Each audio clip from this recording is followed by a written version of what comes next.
paparating na.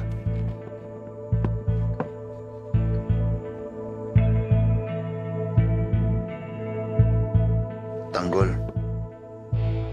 pwede bang malaman ang dahilan ng pagkamatay ni Bubbles?